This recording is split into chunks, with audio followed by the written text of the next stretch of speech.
cultural activists to promote freedom of expression and democracy in the country. The Freedom Vibes Academy actually has alumni representative here, some of which you will meet during the course of this program. The Freedom Vibes Academy is built on the successes of the pilot Democracy Vibes workshop organized in 2021, of which one of our recipients is the one and only Dr. Pure, who's our MC for today.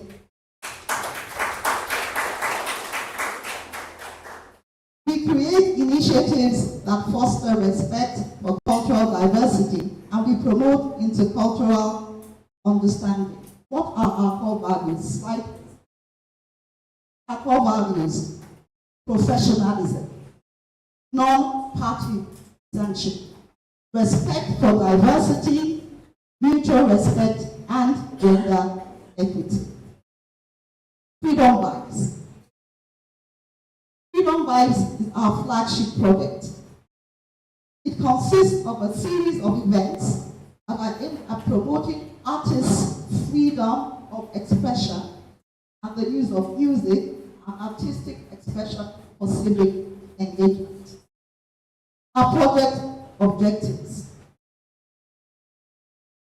to advocate for reforms in government actions, policies, and laws that hinder artistic freedom.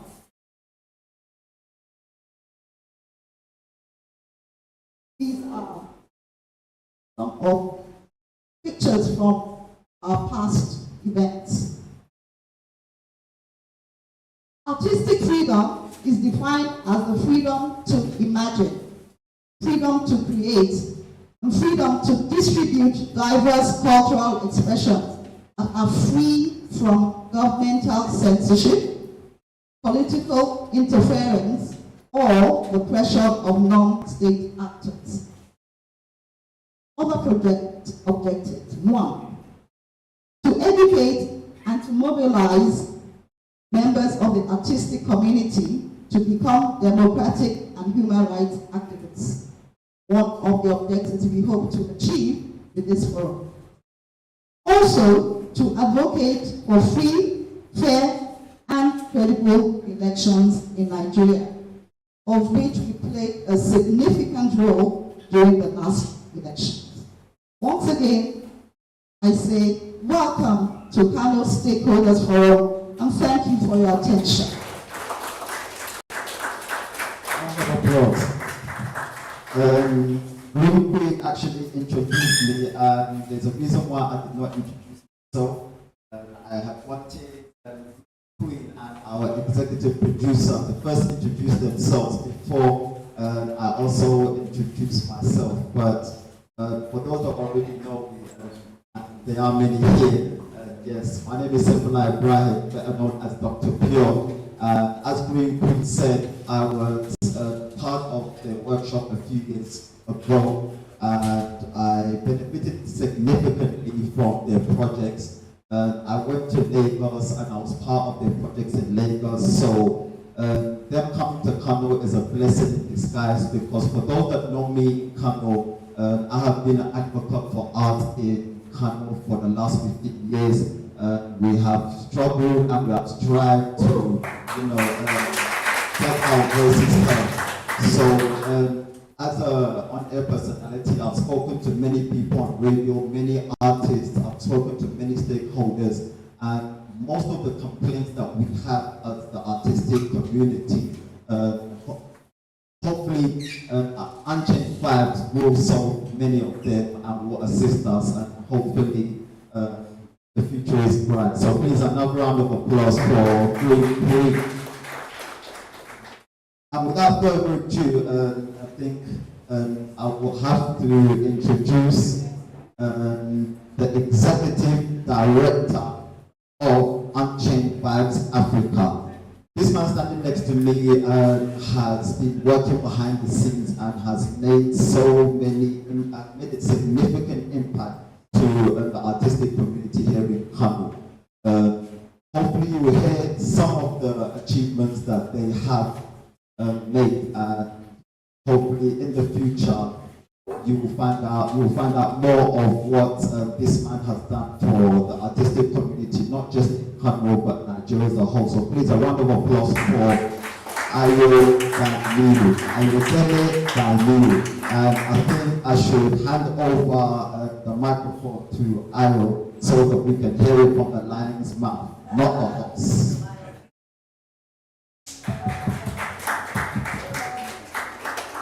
And now I'm Asia. This event is actually meant to be informal, even though we call it a forum, stakeholders. Formal, but we also understand that we have people from outside of the artistic communities. Let them know that they are also organized, and we can have formal functions. So, without further ado, I'd like to recognize the presence of all the stakeholders here. No stakeholder is more important than the other, from the artistic community, from the government, from our partners, from our friends, from different institutions. Thank you for making the time for this stakeholder forum. And I wish the achievement is talking about actually more positive than that would have desired. But of course, the achievement because we worked very hard to open up the space. And today, one of the reasons we are here is to engage with people who outsiders feel that we are all enemies. I'm very delighted that Kano State Senators Board is represented here, and the executive secretary, right, on its way. So please, a round of applause for Kano State Senators. That is sent the invitation despite knowing that I mean, South Africa has been like an enemy from the distance. But here we are having a dialogue. So a round of applause for even though I'm not comfortable with that name, Census Board, because this is democracy. I expect to hear Kano State Classification Board. So that's one of the issues we are here to discuss today. Alright, so I will prefer to run the slides myself, have some visuals to showcase our journey, issues we have followed, Kano, and our intervention. And because of the limitation of time, I think we need to switch off.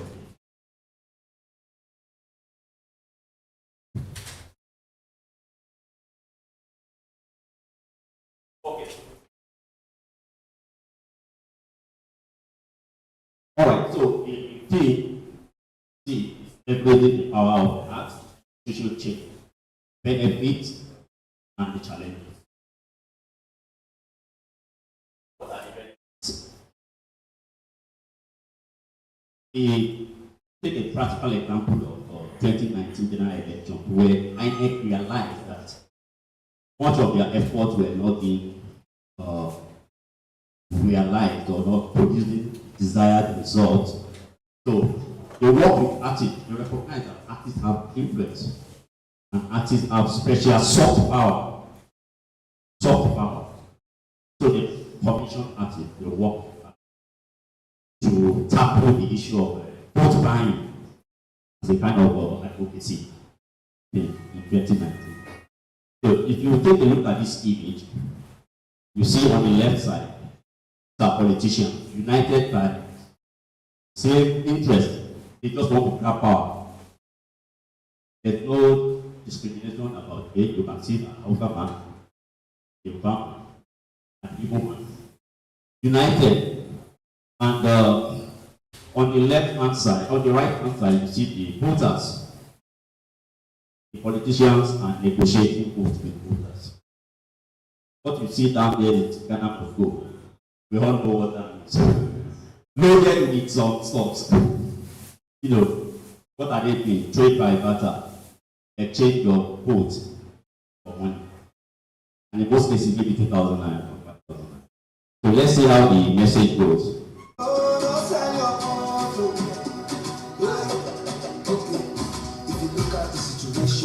Everything harsh for this our mission.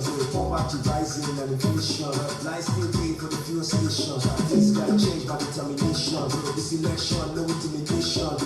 selection, we gotta make sure everybody votes count for the future. No let anybody deceive you.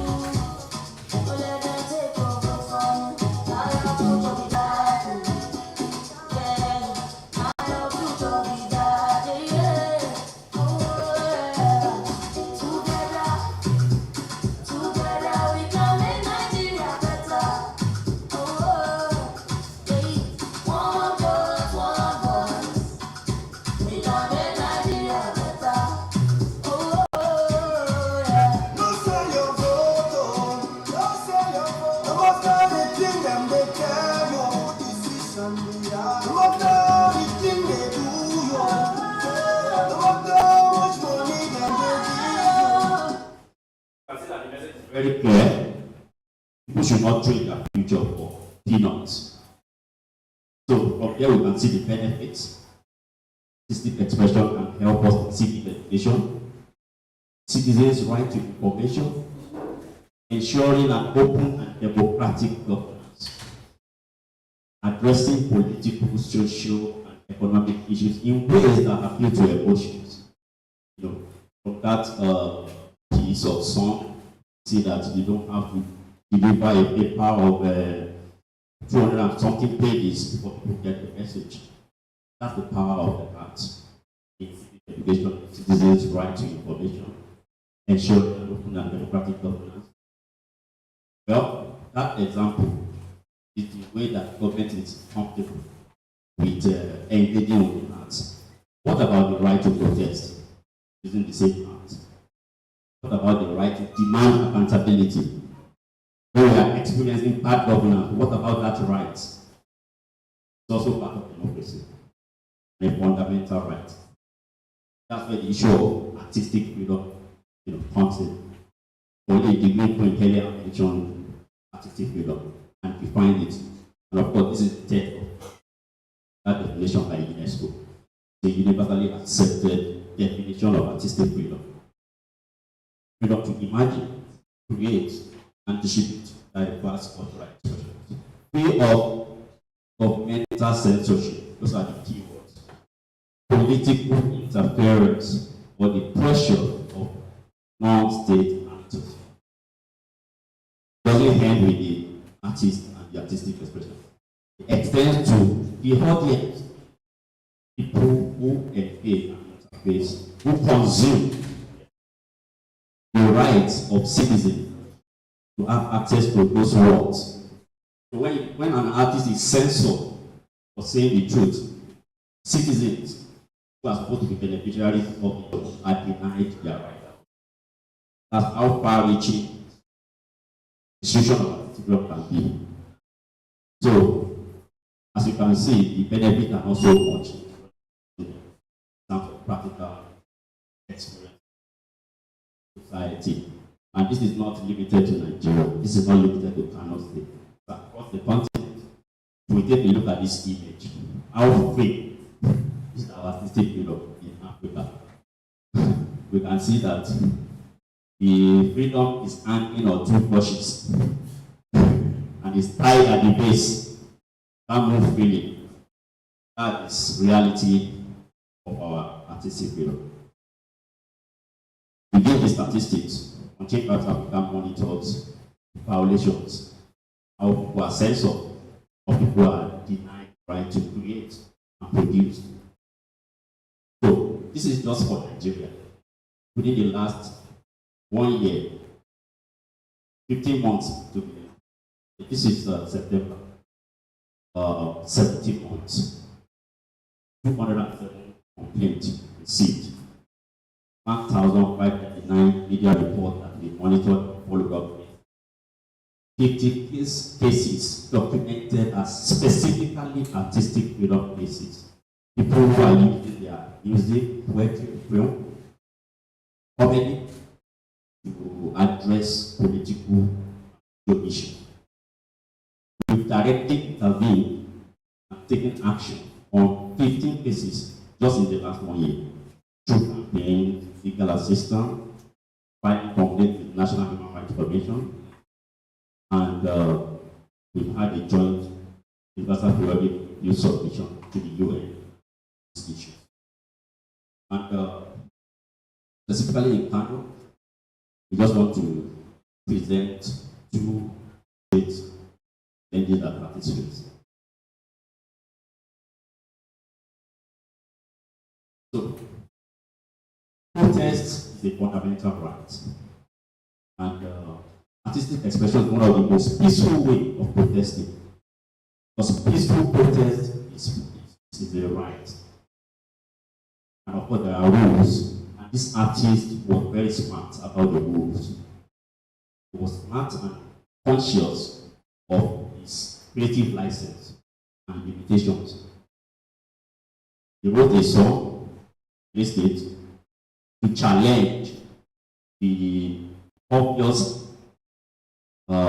refusal by anti-corruption agencies to investigate of the state.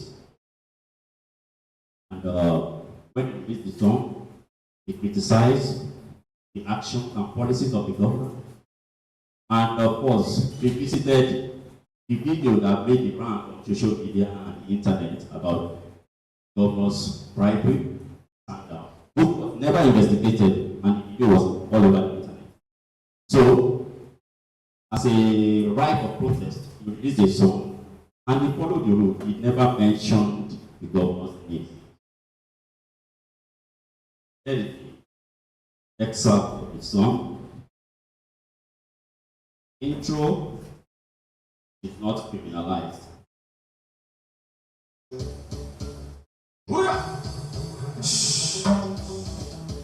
Wani kiɗan sarkin Kano da shi na Allah, haba mai kanawa angori. A sarki ne a Kano kuce kawai su rusi. Sarki ne a Kano kuce kawai su rusi. Sarki ne a Kano su rusi kawai kana. Sarki ne a Kano kuce kawai su rusi. Me fushi da fushin wani zafi ya zama wawa. Sarki ne a Kano kuce kawai su rusi. Wani maula ne a Kano sai ya dawo kowa. Sarki ne a Kano kuce kawai su rusi. Not criminalized, but these verses in the song were criminalized. And this was his message.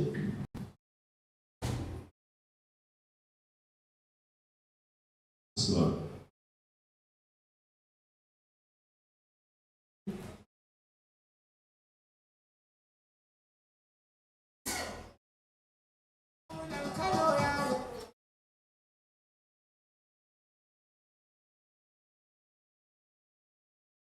apologies for the technical.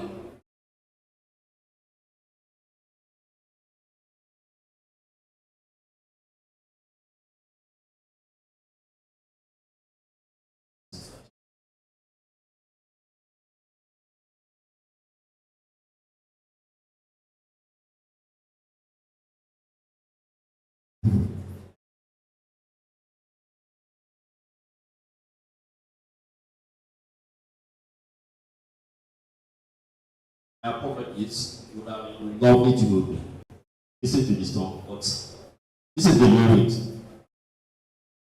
that a Kano governor has turned blind, and he swears that what he has done is painful, and that when it comes to money, the governor is more than a thief, and that for money, the governor can sell out his own wife.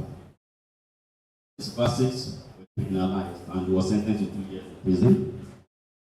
And why we recognize, I'm a cultural promoter, why I recognize that insult is not culturally acceptable, but it's not criminal. Insults can result as insult can be a protest, and that's exactly what has happened. And he followed the rules. He did not mention the governor by his name. And if he mentioned the governor by his name, there was evidence all over the place. It would have been okay for the to influence the artistic community and the people.